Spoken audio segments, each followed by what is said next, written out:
Baby, just bear with me, la la la la. Baby, bear with me, la la la la. Look, y'all, I got y'all watching me, watching you. Oh my God, what is up?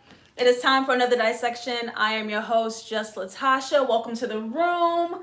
Hella happy you're here. Hella happy to be doing this, man. Look at us.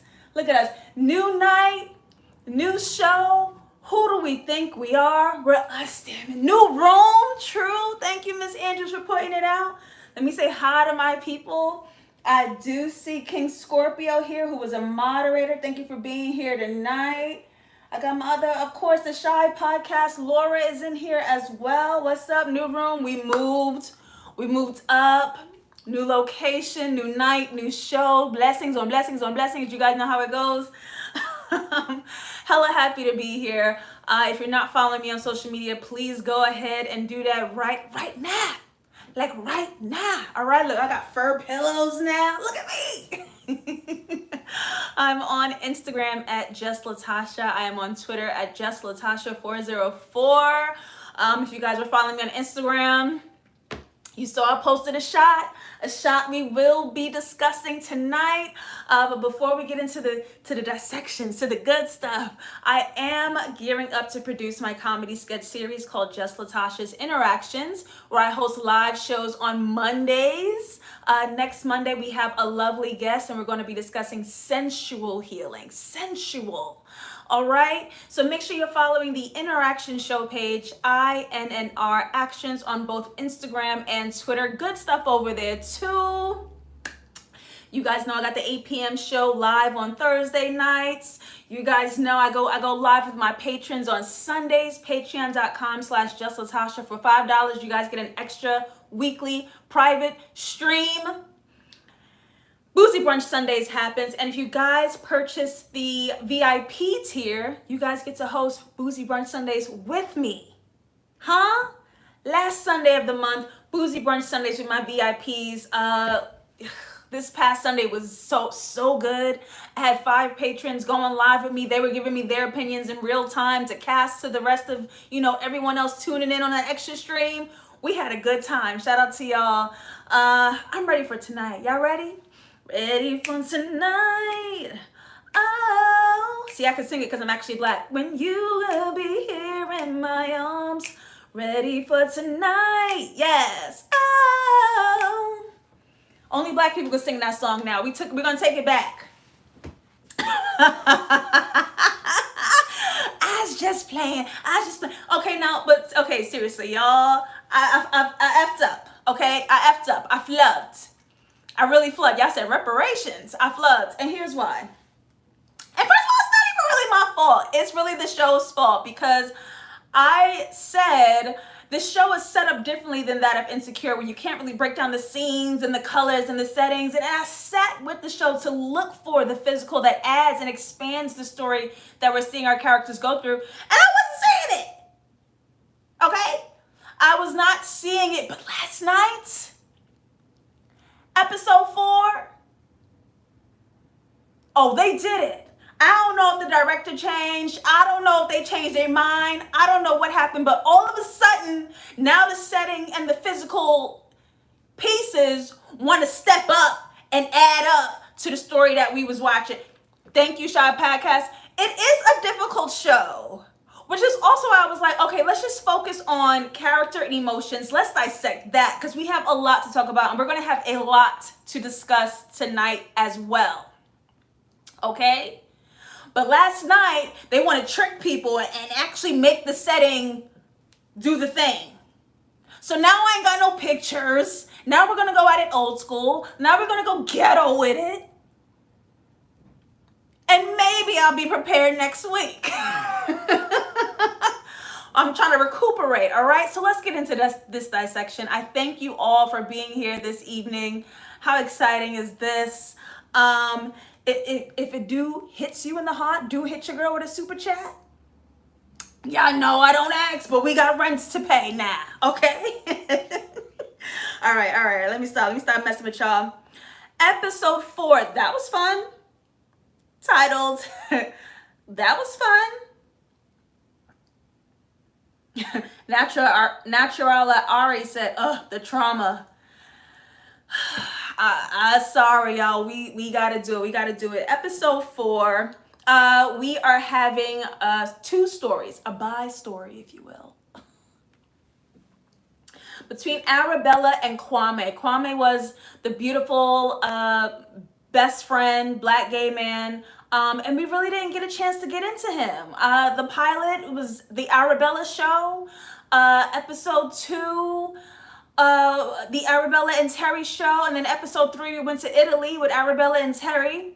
So now we really get to understand Kwame. The pilot was Simon. We got into Simon a little bit. But this one is about Kwame, and let's do it, y'all. Let's do it. This is when Arabella is navigating her world post-assault, how she has to readjust, okay? And this, unfortunately, trigger warnings all day, guys. We are going to be discussing in detail sexual assault. Kwame encounters his first violent experience with sexual assault. So here we go.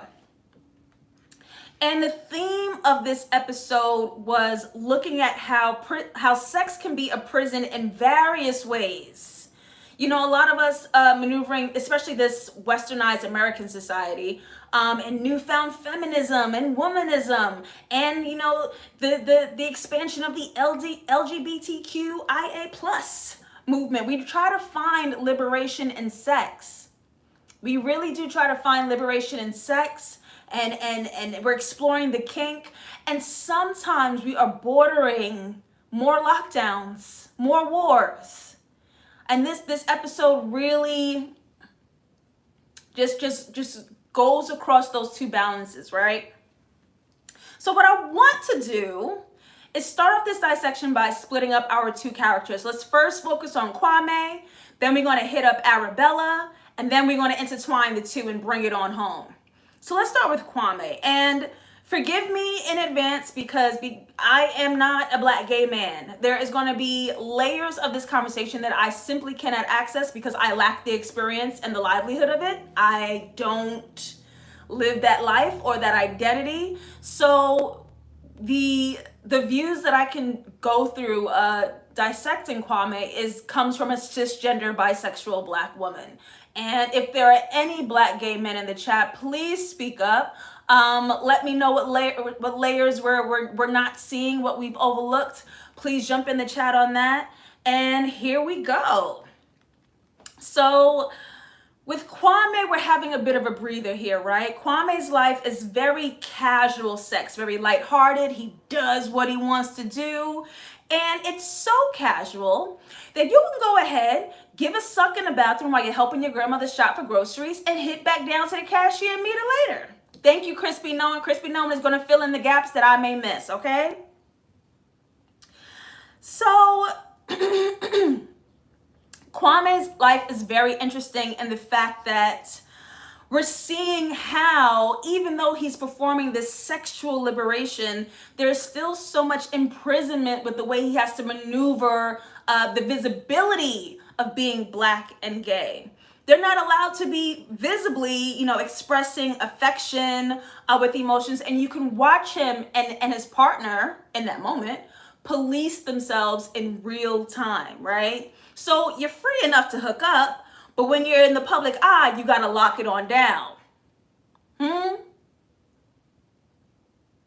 And there's a moment where Arabella's in therapy, and the therapist says, before we switch over and look at Kwame again, take care of yourself whenever possible. And you see these 2 black gay men. This is the time that's possible. Let's take care of ourselves, shall we? And they go in, they have sex, and not in front of Nan Jazz. Nope, not in front of Nan, but upstairs. That's where they was upstairs. Yep, we're gonna get to the black therapist. So, and you see these men rushing to grab this moment while they can to get what they want.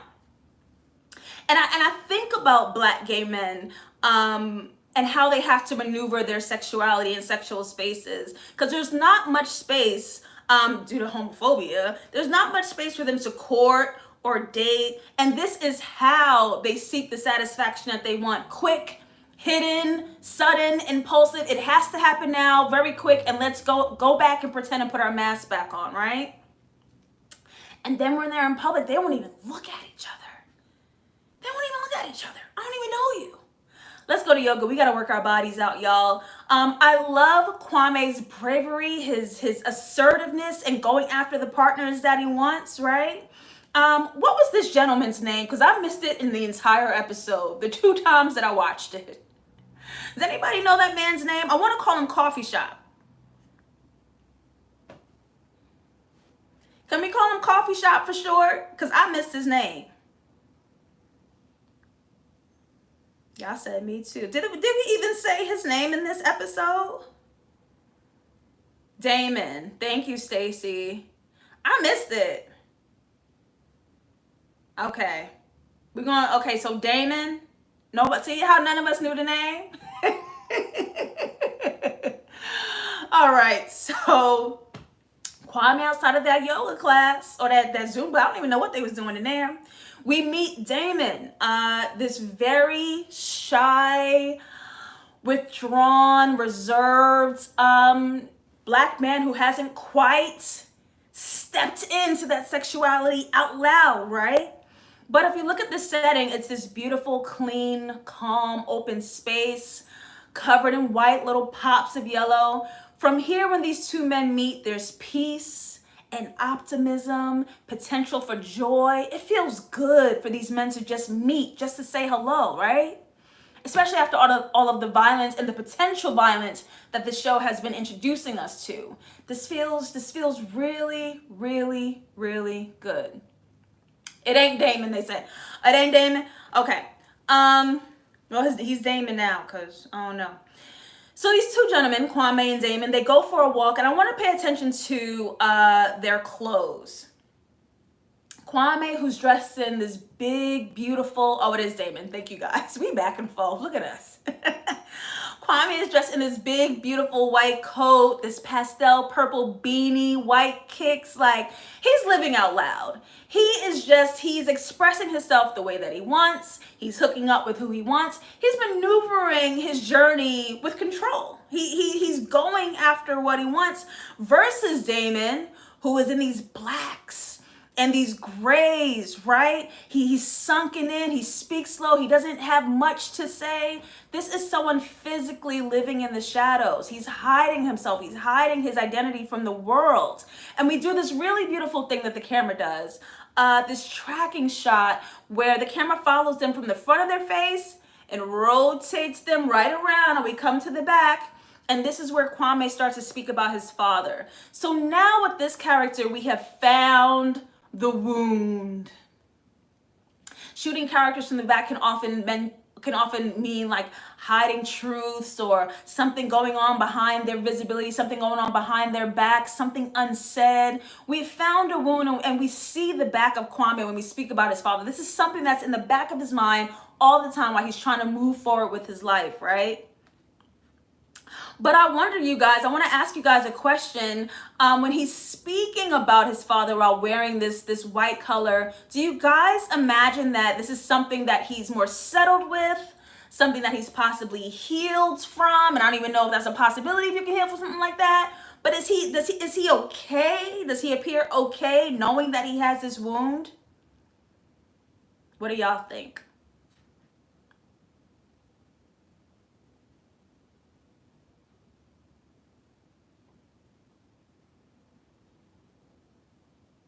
Somebody says, CJ says, potential for joy. Naturalis says, I think so because his father does not visit often, it seems. Shy Podcast says, I think it's a cultural thing. Kwame is Ghanaian. He mentioned it. Okay. Because Laura, you're out in London town too, aren't you? And if I messed that up, I'll be so mad at myself if I still don't know where you at. I should know by now. You in London town, aren't you? Yeah, up. Squad, London in the house. Boop, boop, boop. All right. The Mel experience says he's accepted his father's rejection. It is what it is. This is how he feels about it, but this is who I am. It is what it is. So we also have this really quick shot. It was very quick where he mentioned something while the camera is behind him and Damon once again. And he says, what are they going to do? We're in London. No one's going to chase me with a stick. Very important line. Because if you guys know what the word is for a bundle of sticks, which also is the word for a group of, not a group, but for gay men, the slur for gay people, don't say it. Do not write it out in this chat. We are not going to acknowledge that word. Right? Mrs. Andrews says, or throw me off of a roof. Right. So he says, what are they going to do? Throw me off of a roof? That was in front. And behind the back, he said, or hit me with a stick. These are the things, these are the slurs people refer to behind the backs, and of course in front of the face, to gay people. This is a slur that they use, the F word, right? And it's really beautiful to see Kwame express his freedom and his sexuality to someone who hasn't like quite found theirs yet. Kwame is kind of guiding him, leading him, like, come over to the light. Like, it's good over here. Do what you want. But here comes this imprisonment again. They have to sneak around to hook up. In order to find a safe place for sex, they have to include a third person because that third person will have a house that they two can connect. So in trying to engage with each other in a certain way, they have to use a third person as a casualty. Is that consent? We ain't gonna do that. I ain't even gonna do it. But I do want to let you guys know Kwame said something incredible here. This is how you ask for consent. Kwame asked Damon, if it involves someone else, would you be interested? People act like you gotta be so stoic and weird with consent. Do you want to have sex? Yes or no? Do you want to use condoms? Yes or no? May I kiss you now? May I touch your pants now? It ain't gotta be like that. There are sexy, cool, natural ways to engage someone to find out clear yes or no. Do they want to get down with the get down? Kwame just performed consent. Easy peasy breezy. I like Kwame, right? Shy Podcast says, I had to explain that to someone. It could be cute and sexy consent. You want to do that? You like when I do that? So where you want me to touch you? Oh, you like, okay, so I'm going to go down here. Tell me when to stop. If you know how to do it, consent could be all that in a bag of chips with the dip. People ain't got no swag mad at consent. And other type of people are mad at consent. So, I want to look at Kwame's home. Did you guys see his house? That apartment complex? Guarded, gridded, locked up. It looked dangerous and cold. And my goodness, so these beautiful gay black men engaging each other, speaking with each other outside of this home that Kwame lives in, right? It's a totally different vibe than that damn yoga studio. Gridded with all these sharp edges, covered in black and red and green, and it seems as though sexual freedom appears to be an option, but there is still so much imprisonment with black male sexuality. And the colors of this home, right? The violence, the danger, the secrecy, these are all the lines that black gay men still have to teeter on when trying to engage sexually. Crispy Knowing, I hope I am not missing your comments. I'm trying to look at my notes and y'all at the same time. So if I miss it, please moderators let me know as well. And Chris, try to jump in multiple times. If you feel the need to grab my attention, please do that. All right, I didn't miss anything yet. Everybody ain't got no hotel motel money here. CJ says it's like Kwame had to be his own oasis from all that. Ooh. All right, Chris, I'm doing good. Oh shit. All right. So there's a moment where we see Kwame in bed. He's trying to find this third party so him and Damon could connect and hook up, right? And he's sitting against his bed frame and you have this huge shadow behind him against this yellow wall, right? There could be joy here. He obviously likes colors. The wall is yellow. There's optimism and joy here, but they shot it in where he has this huge black shadow like looming behind him. There's still so much of him, as free as he want to be, as free as he would like to be. There's still so much to hide, and it's really sad. And so now, when we might have found our third party, y'all. Horny man 808, horny like an 808, boom baby. 808 is a mirror numbers, and even though this man is not physically present, he's already presenting a dual identity. 808 is a mirror number. Horny man 808, a bum, you hear me? A bum, that man. Boo that man, boo, horny man 808. Oh, let's meet horny man. Is he cute?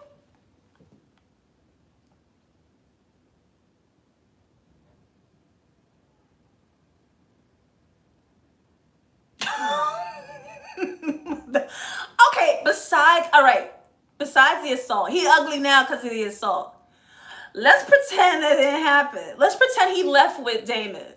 Is he cute? Y'all are saying, hell no. No, he looked devilish before he just muscular. No, he looked like a squished Twinkie. Why did we do that? Why did we have to do that? All right, we got one handsome. Nia says, no, he's annoying.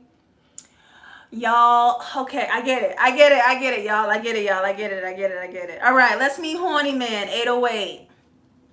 Now, we're having a duality between Kwame, who's sexually expressive and lives his truth, versus Damon, who is still not quite found how to express himself fully and comfortably yet. He's still teetering the line of feeling imprisoned by homophobia and heterosexuality that are imposed on Black men.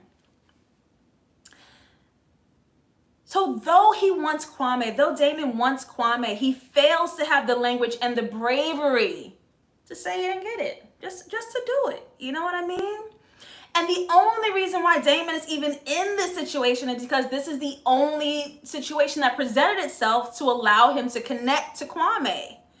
And the most he can say, because he had trouble saying he was gay, he had trouble saying Kwame was gay, he had trouble just wanting to ask for the date. The most he can say in this moment is, you're very sexy, Kwame. And this is so loaded. If we sat and knew how much he was hiding, how much he wasn't allowing to come out, how much he was not expressing himself, this is a huge deal for him to call Kwame sexy. It's a big deal for him because it's something, right? It's saying so much, like, I'm admitting I'm gay. I'm admitting I find you attractive. I'm admitting you're the one that I want. And it's such a simple line, but it means so much because we know there's so much more behind that statement. Whew. Now, I thought the clothing choices here were incredible, and here's why. He was, guys. Damon was. He really was. Along with Damon, horny man is also dressed in black, but it means two things. It means two things.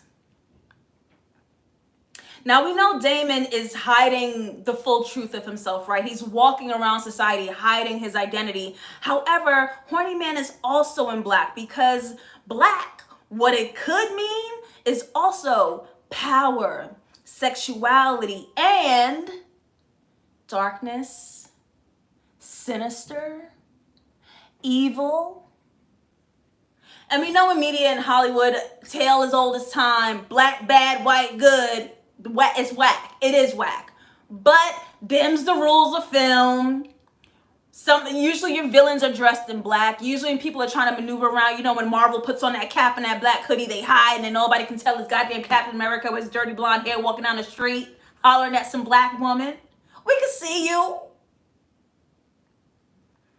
Black also means that. So even though you have two characters in the same room, in the same setting, wearing the same color, it means two totally different things. Yes, don't call me Drea. What am I supposed to call you then? She said Joe from You. Joe was always in black, sneaking around, following some helpless white blonde. So I thought that was a really cool use of color. And you can see the difference in these two in their body language. Damon is just sunken and reserved, and his shoulders are literally hunched over, head hung low, while Horny Man 808, power, confidence, back up straight, taking up space. Two totally different vibes. Whew, so we're going to stop right there. Let's pay attention to our girl Arabella, Miss Arabella, okay? Let's go to Arabella. God. Let me see what y'all saying. I see y'all saying he was by the door. He was a villain, shadow self. Shy Podcast says he was by the door, Damon. Like you're setting a trap. Literally setting a trap. Red Queen says, and Kwame swinging in the seat between the two. Myra says he was snarling the whole time. We're going to get there, y'all. We're going to get there. I know Damon carries such sadness with him. What a sweet, gentle, beautiful, hurt, hidden soul. Whoever that actor was phenomenal. I think it's difficult to... Black men's bodies, especially when they come of a certain complexion and a certain size, people attach just their aggressive, violence, monstrous, right? You can take all the adjectives that they've applied to Mike Brown. God rest his soul, Mike Brown. The disgusting, horrific adjectives they applied to black men, especially of a certain size and color. That man, that actor, the way he maneuvered, and I think it was a specific casting choice for a man that size to be that soft. You don't leave it up to racist stereotypes. You don't think that would ever exist or it could be done. But he was a teddy bear. And I mean, I'm a Virgo, so I be wanting to heal everybody. Bring that trauma on here, baby. I'll coddle it right out of you. I coddle it right out of you. He did a phenomenal job in this role. Like, my God. Yes, A. Barty, compared to the other guy's aggression, the bigger one. Compared to that aggression. And we're actually going to talk about this because this comes up towards the end. But let's take for a second. Let's go back to Arabella. Shy Podcast, the accents, I have my closed caption on. I don't know what they're saying. I'm trying. So we open up the show with Arabella sitting in a therapist's office with the monster jacket. We know this monster jacket means so much to the trauma that she's endured and what she's literally carrying on her back.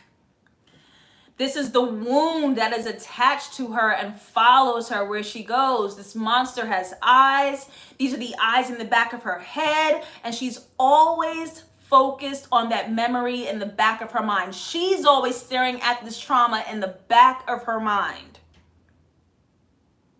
But the vibe of this office,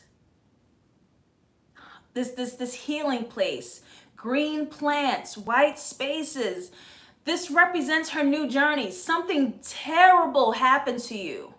Now you have to step onto a new path, and this is a part of your new path. Which new identity will you find yourself upon now that this thing has happened to you? You will never go back to the girl you used to be. Ignorance cracked, safety cracked, protection cracked, boundaries cracked. You will become a new person after something like that happens to you, right? So we have these plans to show this is a place of growth, and we have this white space to provide peace and growth here.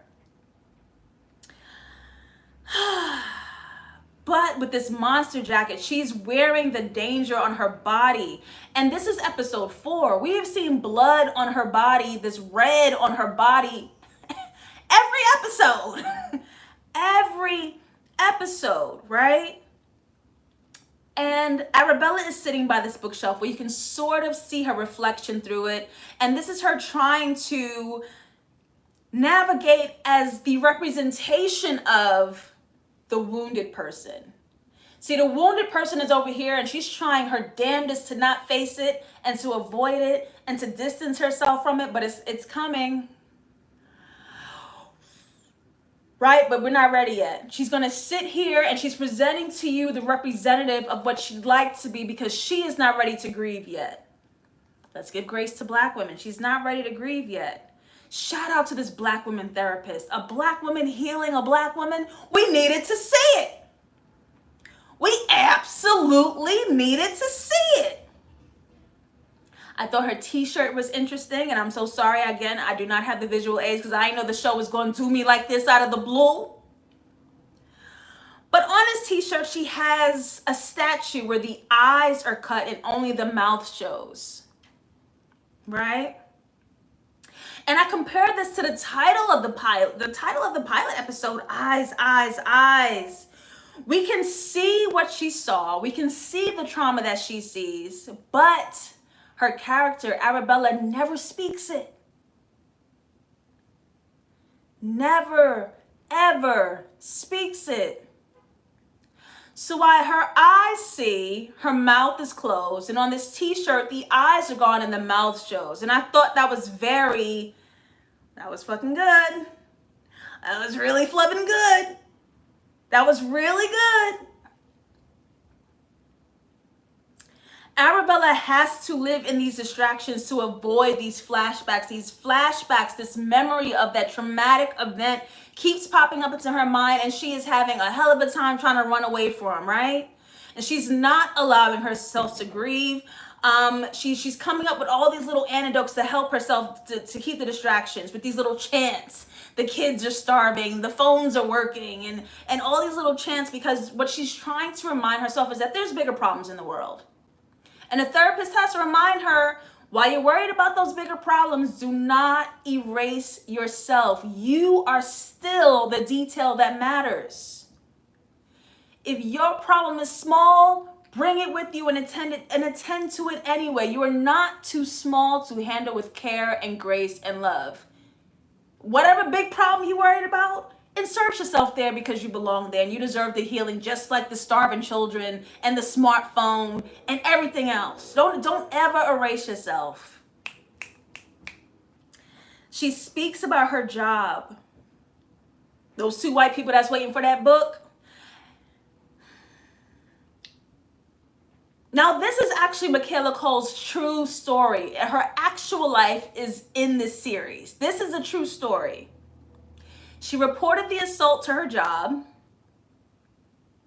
Her job, white corporate America, her job sent a man to help with her draft. Well, she's going through an issue, so a man just hurt her and violated her severely. What can we do? Send a man to help her. Not thinking that would trigger her at all, right? Her draft is still due. Instead of just saying, take this time to heal yourself and rest and do what you need, it's like, oh, we'll still work, but we're going to send help to help you do the work that you owe us. Where's the humanity? There's absolutely no humanity here.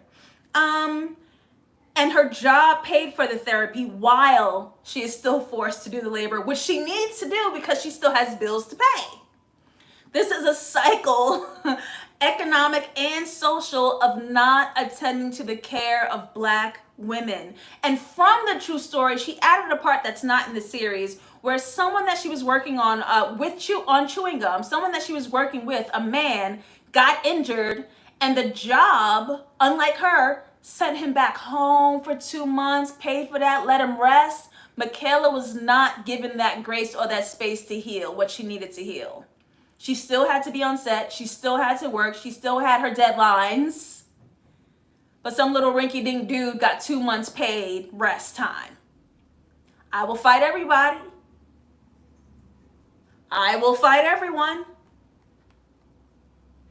Michaela, call me for multiple things. But call me because I will fight everybody. Don't play with me.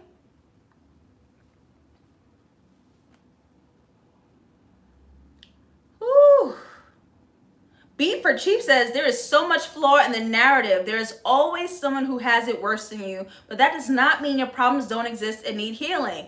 Ding, ding, ding, ding, ding. The Mel Experience says, like Dave Chappelle said, there's starving kids in Africa, but you still hungry. Hello? We got to attend to the problem. So lastly, the therapist informs Arabella and us the side effects of being a victim of sexual assault. Here are the side effects. Loss of focus, distractions, numbness, and irritability. I said that right. Irritability to triggers. You're mad and moody, right? You're mad and moody. And we can watch her do this in real time. We watch Arabella distract in real time. She's spending time in therapy talking about everything else but the assault. She texting, she asking questions that ain't got nothing to do. She's talking about work. She is addressing everything but that problem, right? And a therapist is so kind and so gentle and doesn't push. She sits back and lets her process in the way that makes sense to her, which is great. Don't force the horse to drink. Bring the water. They'll get to it when they're ready. We're going to drop these little trinkets of education and knowledge, but I'm going to give you space and grace to get there as you need. Gentle. Gentle. Right? Man. Let's go to yoga, bitch. We got to stretch. Okay, so Arabella comes to this yoga class, right? Therapist said, go ahead and paint, work out, take a walk, do what you got to do. Distractions are okay, but make sure you're still attending to what you got to attend to. So she going to yoga. That's the first thing she tries to run from this flashback. And she's facing all these fragmented mirrors. We think about, again, the wound on her head, right? This trauma has literally left her broken. Literally broken. And there are pieces of herself that she has to piece back together, but she has to be able to see herself, her true self, who has crossed the side of being a victim. All of a sudden, she's this new person. She is a victim now. That's a new identity and a new journey to discover, and she's not ready to walk that path yet. So we're going to pump it out as hard as we can, and all that energy that she was reserving, right, is coming out in this yoga class because she needs this. Any other place that she's been numb. And the therapist said that is a side effect. She's been numb. This is the most energetic we've seen Arabella. She needs this. And we found a new trigger, y'all. Laying on her back is a trigger. Being in that position jolts that flashback, just like that doorknob from the last episode. And she doesn't even realize that she's doing these mundane everyday things that she's done a million times. But all of a sudden, because this thing happens, that mundane thing, opening the door, that causes that flashback. Laying down, this was the position I was in. She will be forever changed. But now this draft is due, so let's go meet this dude who the company sent to come help us write this draft that's still due because they don't give a damn about what the hell going on in our life. We meet the help. Fuck this guy. His name is Zane. And I didn't know that until the end of the episode because I'm just going to call him the help because he's a jerk. We meet the help, Zane, who arrives from the publishing house to help Arabella finish this draft. And when we meet him, this is very important. When we meet him, he is wearing muted colors and he's surrounded by these joyful feminine colors, right? These pleasing, peaceful colors, these pinks, these yellows, and these are the colors that Arabella's even wearing, right? So they show that they're aligned. He's being positioned as not a threat. And colors are not masculine or feminine. I'm doing this for the visibility of the lines being drawn for the expansion of the story. He's supposed to be introduced to us as not a threat, right? There's no harsh colors when he enters the scene. We found another trigger. This coffee shop is closing. They can do the work at the office, but the office, right? The office was the place, one of the first places that she went to right after the assault. That isolation, that numbness, that trauma. There's no way she can go back there yet. Absolutely not, right? So I also want to say, there's this moment while they're in this coffee shop where the help is positioned in front of a screensaver. There's a computer in the back of him, right? With multiple people on it and even one covering her ears.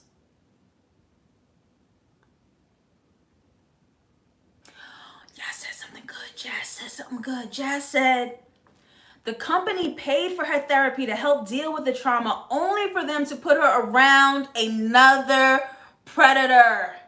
Jazz, you win this dissection.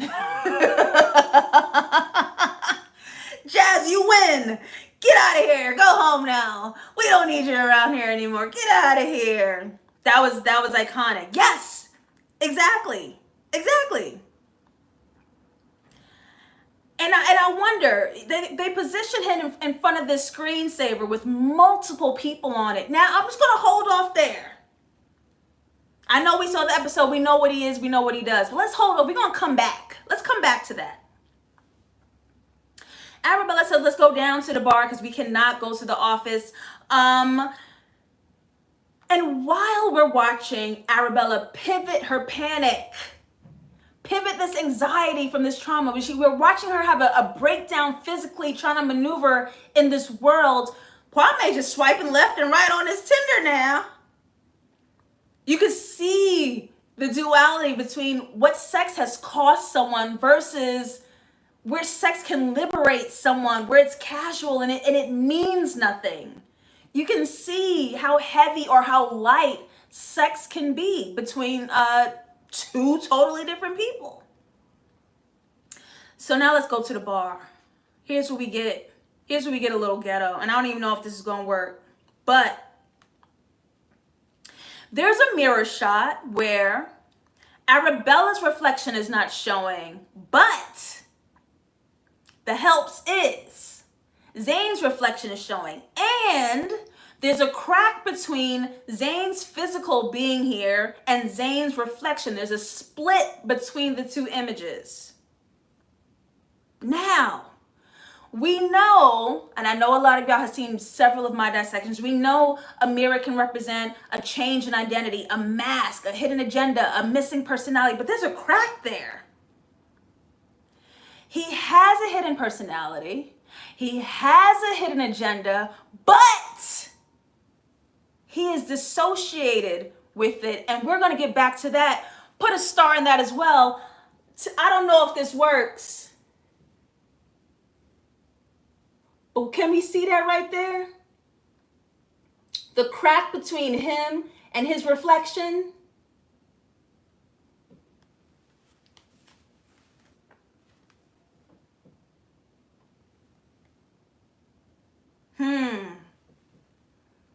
Dissociated from his own shadow. We're going to get back to that because that means a whole lot. Okay? We have found a new trigger. Cocktails.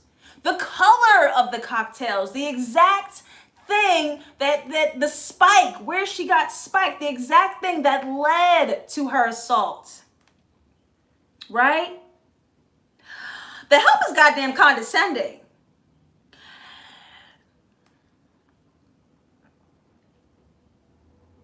He's taunting her for the way she got to his level. You're mad. And this is the same way a lot of professionals resent like social media stars, because they were sold on the promise that their academia will give them access to the privilege and the worldly wonders and the American dream. How dare you float and gloat your way to the top when I studied and paid my hard-earned dollars and I'm thousands of dollars in debt? Don't be mad. Jessica said Cambridge. Don't be mad. And this is also how men often condescend women in professional spaces. So this is like a different version of destruction. This is a different version of assault. Don't assault my ego and my self-respect and my resume. Bitch, I will fight you. I will slap you in the teeth. Stop playing with me. The Michaela Coel, don't play with me. The Arabella, don't play with her. Y'all are on the same publishing team. What up? You were sent there to help her with her book, and you're mad. So be mad. There's also another wide shot where a peak of her red monster is just spilling out from her seat. So it's like, this is something that she's trying to hide, but we're watching these panics and these breakdowns, and she's having a terrible time. She's having trouble hiding the trauma and trouble hiding the presence of this trauma. Do I have that photo? No, I'm gonna move on. I'm gonna do something else. Here's something else when she exits, because this gets good. When she exits, we can no longer see the physical Arabella. We only see the reflection Arabella, the trauma Arabella, the truth Arabella. When she exits, her reflection meets on the same side as his. So even though she's physically leaving, that is a visual hint and a visual cue that she is going to meet that reflection later. Her trauma is connecting to his other personality. She's right behind him in the pink wig. Her trauma and his hidden agenda meet.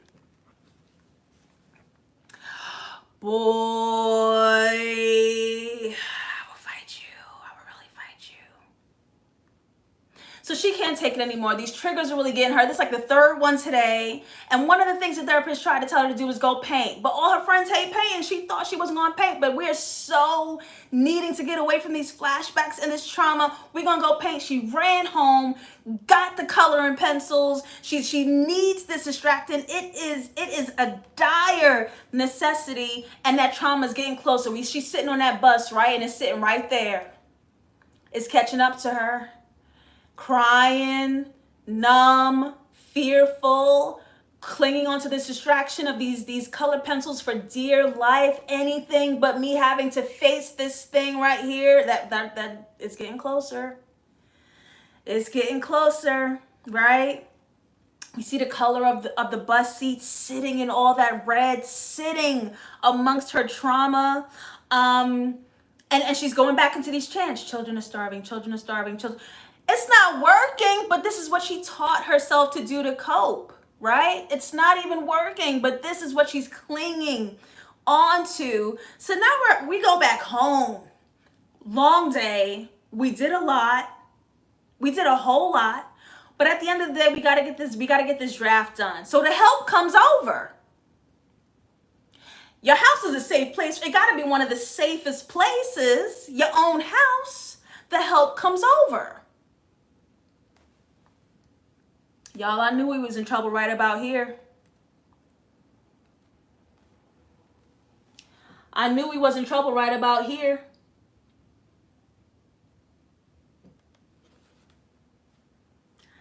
I knew, and you know what solidified? You know what solidified? Right about there. Right about there. All these muted colors, but that little strip of red. Something's coming. Something's coming. Oh, you're not that innocent. Now, this twosome hasn't had any chemistry all day. They don't get each other's jokes. He doesn't approve of her work. Don't be a dude not connecting with my work. You're out of here. There's just no way. He's not approving of her work. They haven't connected on anything all day. They damn near hate each other.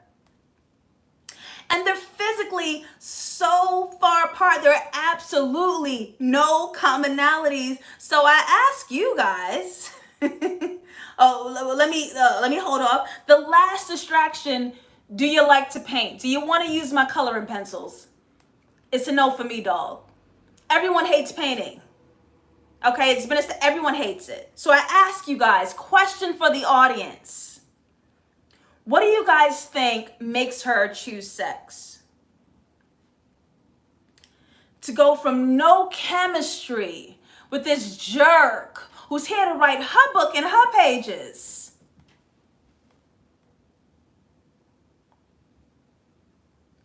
JJ says he's taken every opportunity to diss her, but says he's been dying to kiss her for hours. That's the way men flirt. To beat you down, apparently. I've seen it a lot. I really like Latasha. She's powerful. She has her own things going on. She's a producer. She's a filmmaker. She's a personality. She's got that poppin' ass dissection vlog. You look stupid today. No, I don't. Dummy. No, the fuck I don't. They try that. Nia says she wants to own her body again. Come on. Elizabeth, sex as an escape. DJI Webster says chemistry is not always obvious. There may be some underlying current, even though we dissing and playing each other on the surface. Undercurrent is like, oh, I'm gonna get it. All right, go ahead, keep trying me. All right. Jazz for control. It's her choice. So iconic. She's trying to replace that horrible experience with a new one. Y'all get it? Y'all know? The last resort she had to run away from this flashback was them goddamn coloring pencils. Yoga didn't do it. Trying to work didn't do it. Sitting down with the water glasses didn't do it. Right? It didn't do it. It didn't do it. This is the last resort to distract from the trauma. She needs this sexual experience to, one, be positive, and two, be in her control. It has to be in her control. She is desperate. Ellie Luna with a tight comment here. Sexual trauma and promiscuity are close cousins. With Arabella, I may question that because we've seen how sexually free and liberated she was before this event happened to her. With Biago, and with, she tried to sleep with Simon once. You know, like she's about that anyway. So yes, but I question if that is here. All right, y'all. So now we're gonna put the two characters back together. Here we go. It's time to get nasty. It's time to get nasty, all right? It's hookup time. Let's start with Kwame.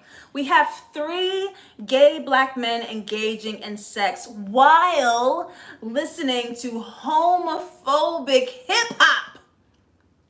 Using that word that we don't say, that bundle of sticks. This hip-hop rap in the background uses that F word, the bundle of sticks. And it all comes full circle right about here. Horny Man 808 says to Kwame, "You're sexy and you know that. You're so sexy, mate." How empty was it compared to when Damon said it? How empty, it means nothing. To call Kwame sexy meant everything to Damon. The admission, the weight of that admission, I'm attracted to you, versus this man who eats. He consumes bodies for sex. He consumes. It means nothing. Let's see what Arabella doing in that damn bedroom. All right, listen, this is not easy for Arabella, and she's trying to fight against these flashbacks and this trauma, literally running from this kiss. And look how he's hogging over her, taking, consuming, imposing. Look at that body language. Look at that body language. Not ready. Totally not ready. Totally not ready, right? And this major flashback where he becomes the assaulter in that bathroom stall. Her mind just does it. Her mind just does it, right? So this is drawing the journey for victims who who are having a disconnect from consensual sex and assault that happened in the same body. This crime happened to this body, so how can I pivot something that really hurt me, sex that really hurt and traumatized me, into something that used to make me feel really good? How do you navigate that? Kwame, and this is what I missed on the first watch. Look at them colors in there. Look at them colors in there. He just got up out that seat, left some red behind, and is red right by that bed. Crime scene. Crime scene approaching, right? And during this kiss, during this moment between Horny Man and Kwame, this rap song says, all I see is red. If a nigga acting like a queen, then insert violence here. If a nigga acting like a queen, then right? So there's a huge conversation, and Chris, please jump in. I hope I didn't miss any of your comments so far. There's a huge conversation here. Or that happens amongst the Black gay male community, where men perform patriarchy and masculinity amongst each other. And they show hatred and bigotry against different types of gay men. So you have the Horny Man aligning with heteronormative gender roles while being gay. Aligning with this destructive, poisonous lyrics against his own identity, sexuality, his own community. And when Damon is like, can we turn this off? He mocks him. How you don't want to listen to this thing that's insulting us? Which, ladies, do we do it all the time? Do we not do it all the time? These hip hop songs drag us for filth and we be, oh, turn it up. So we be right there with it. Ooh. The Mel Experience says, I like that the show does not paint its victims as meek or naive to be victims. Even those who are promiscuous can be assaulted. That's very, very, very important. Woo! For sure. For sure. I'm waiting for Chris. I hope he's still here. Is Chris here?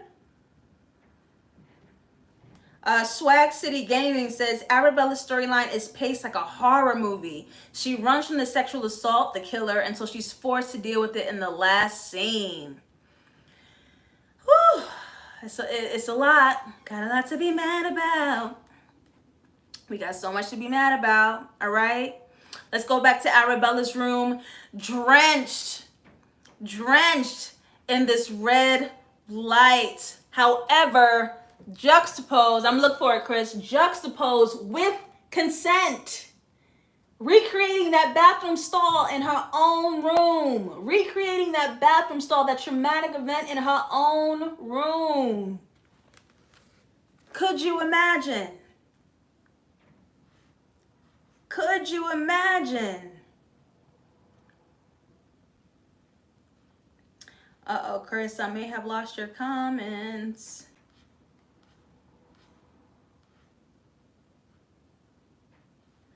Uh-oh, Chris. Yeah, I lost your comment, Chris.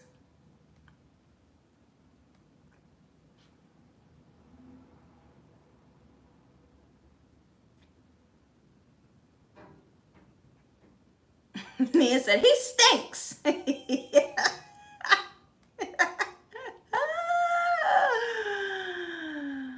Oh no, I cannot find your comment. Yeah, Chris, your comment is gone. I'm so sorry, I don't see it. This chat box need a search bar. All right, we're gonna move on.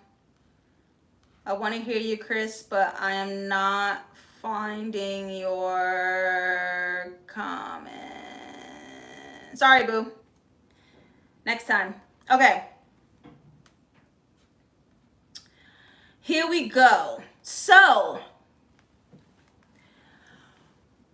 thank you, Shy Podcast. When Arabella gets on the bed and she's ready to engage in sex, right?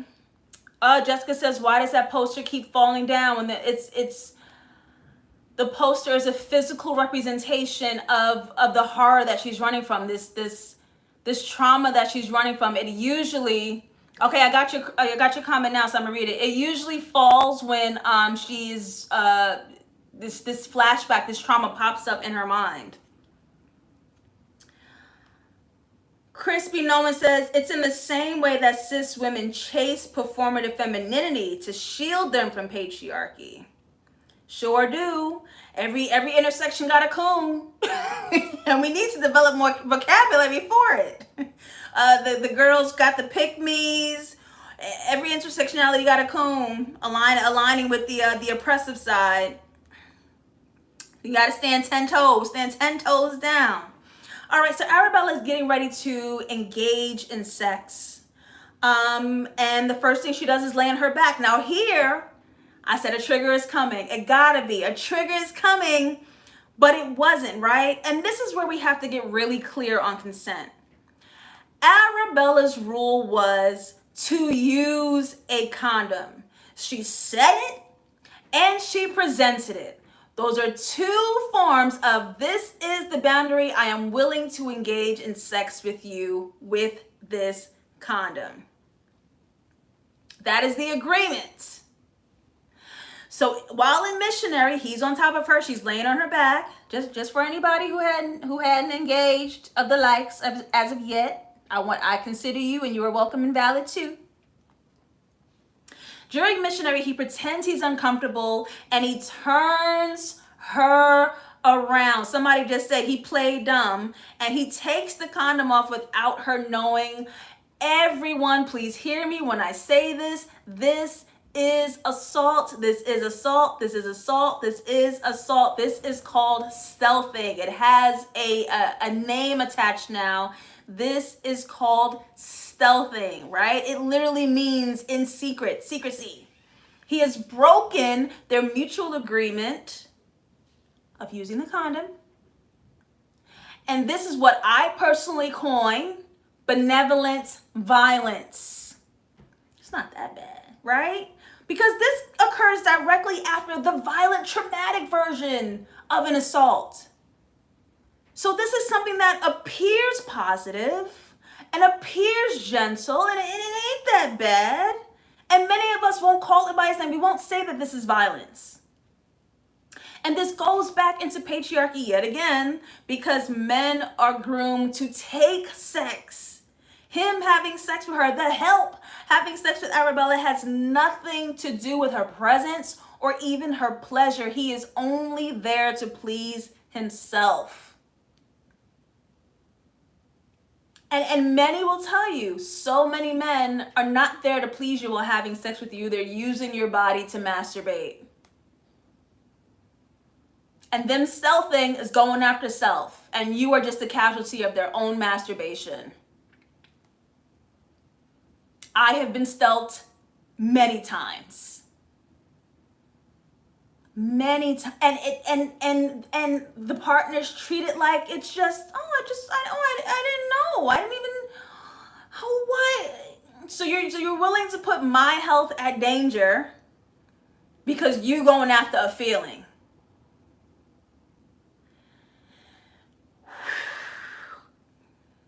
Not at this big age. See, back before we had a word, back before we knew how to be mad, back before we were brave enough to be mad in the moment and stand up for ourselves and our bodies and our boundaries, it was very much, okay, coddling and being soft about it because it's a soft action, right? It's benevolent violence. It ain't that bad. Not at this big age that you will catch. Don't do it, because now I got the language and the anger. Don't do it, right? Let's go back to Kwame. Consent. Kwame consents again. Horny Man 808 says, I want to go bareback. And it's a hard no for me, dog. It is a no for me, dog. We don't do that. Huh? We don't do that. And what I personally love about this show is just the casual display of gay sex with black men. It didn't feel raunchy. It was like when Pose let Angel, trans woman, just have sex. And trans people just hadn't seen that, right? Without trauma and violence and the murder to follow. Gay men having sex. Now I have an audience question right about here. I have another audience question right about here. Because I may not have the language concerning sex between gay black men, what do you guys think makes Damon leave?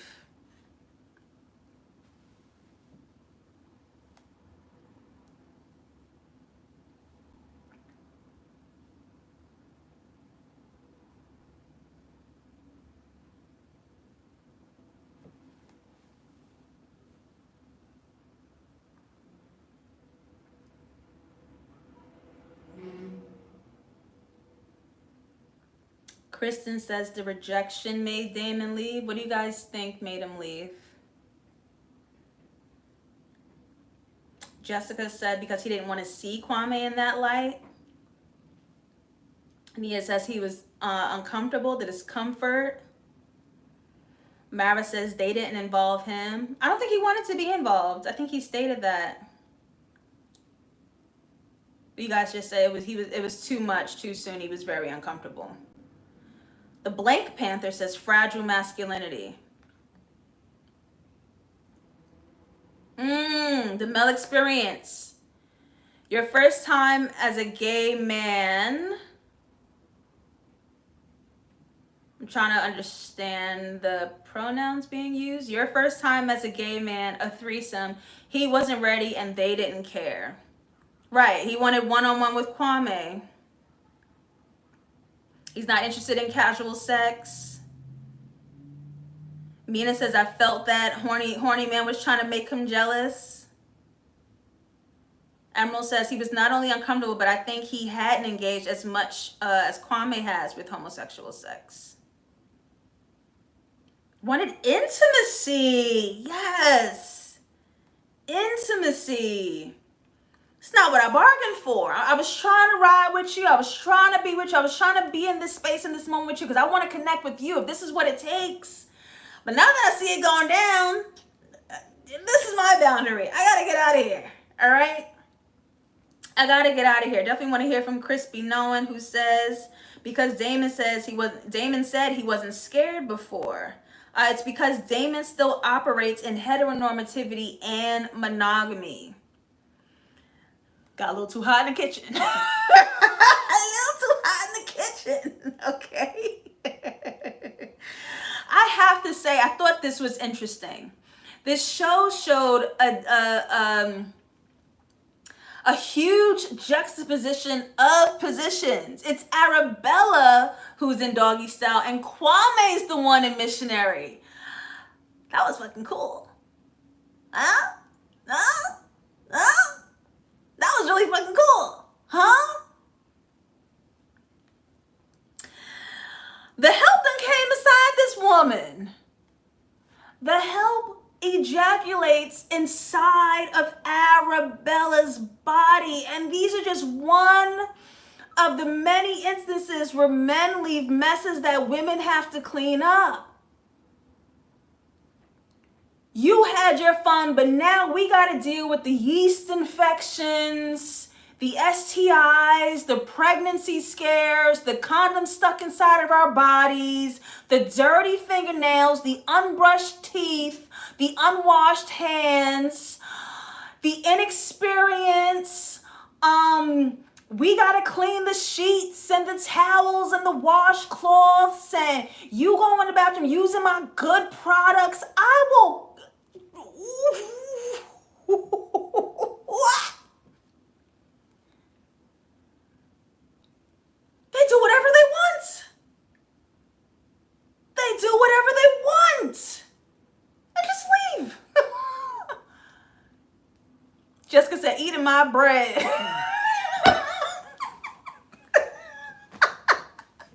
I paid good money for that bread.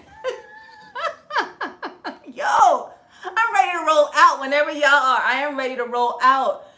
Let me tell you something about these niggas. I swear to God, bro. I swear to God. Oh my God. And just when Arabella thinks she's in control, her body has been used again.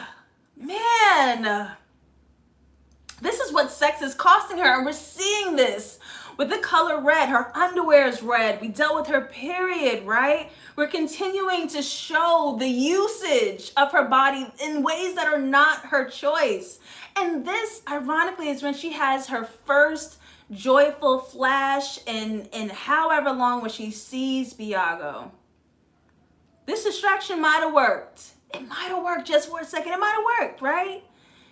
We may have gotten over the hump that we were trying to get over, and maybe by seeing Biago, she feels that she's deserving of this peaceful intimacy in a romantic space, right? Sex doesn't have to be this thing. She doesn't have to wear that forever, just maybe. Have we finally beaten it?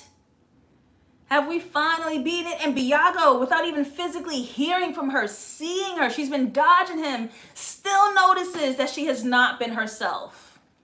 Her squad ain't even noticed that she has not been herself. I'm sorry, y'all. I'm Team Biago. I'm Team Drug Dealer Dounced. I'm Team Biago. I don't know about y'all. I don't care that he slings Molly. I don't care. And the help got the goddamn nerve to victimize himself as to why he took the condom off.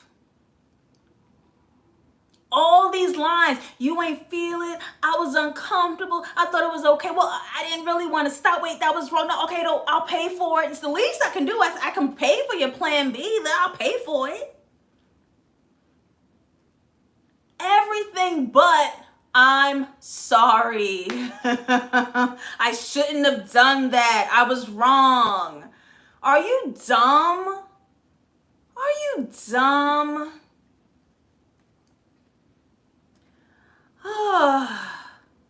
And the Mel experience says, Latasha being on the team with Molly on it, I'm not surprised. What the hell you mean?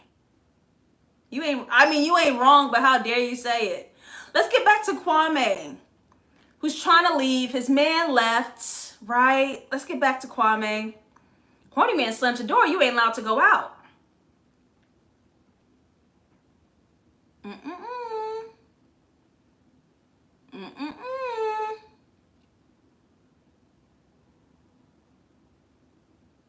And he's acting like he's playing. He's feigning benevolence. He's acting like he's the good guy here. He's just playing a role. He ain't really that serious. Right before he assaults him, takes Kwame's body, and crosses his boundaries, he does it without a condom. Very clear boundary. I don't do that, and he did it to him anyway. And when he slams the door, he injured Kwame's nail, so he injures him physically before he uses pleasure to injure his agency and his boundaries. And this is where a lot of people get confused about consent, right? Because you just had sex with him, so why wouldn't you have sex again? Or where was the consent? You already had sex. Listen, he wanted to have sex, but not this way. Don't cross my boundaries, and not this moment, right? Someone you had sex with can still assault you. Even if it was a yes before, it's a no now, and that's where we have assault. Very important lesson.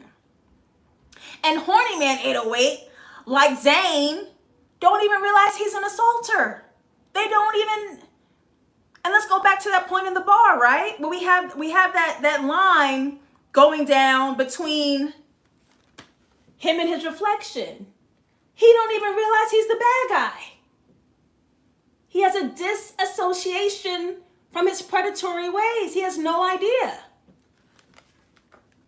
He has no idea he's an assaulter.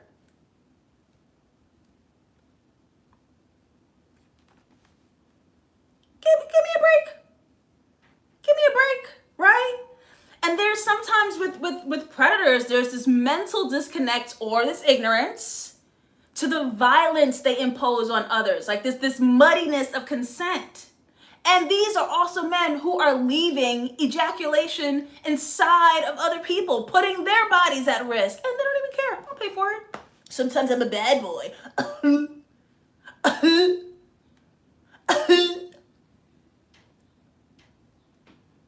Where's Lorena Bobbitt?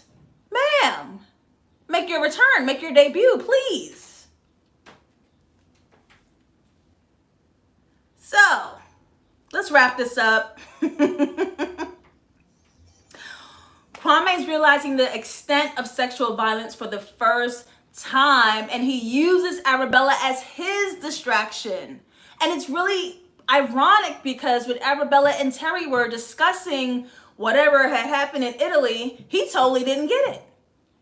And now, when something just as traumatic happens to him, he uses Arabella as his distraction, and she totally doesn't get it.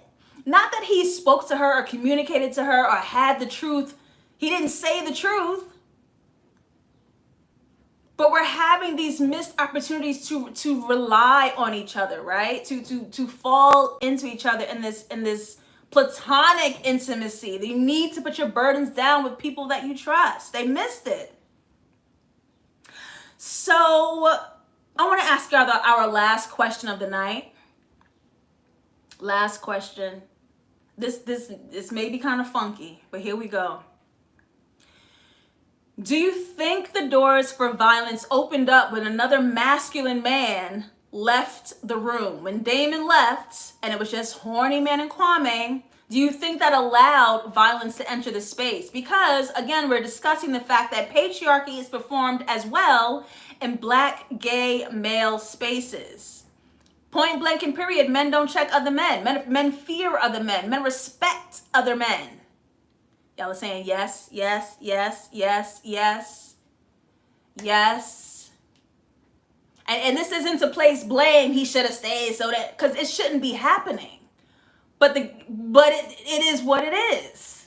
Once he saw a man that could take him, leave the room, he preyed on someone vulnerable, right? He preyed on someone vulnerable. And Arabella, this is something that we do as women. She remained friendly and joyful with someone who at least didn't traumatize her. At least he didn't do that, right? This benevolent violence. And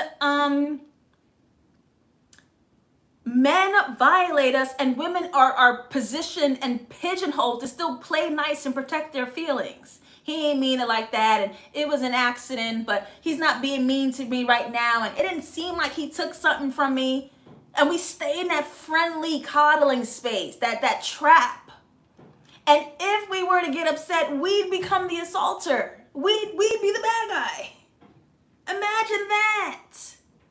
Imagine that. And all the chemistry that they didn't have this entire time, Arabella and Zane, they look cute now. All of a sudden they connect and they go together after he violated her boundaries. So final thoughts. This show does an incredible job at keeping our anxiety on high. And this is just how to maneuver sex for everyone, right? You just never know when the danger is coming. And then when you think you can relax, even when you're defensive and guarded, even when you was outside or inside, predators will predate.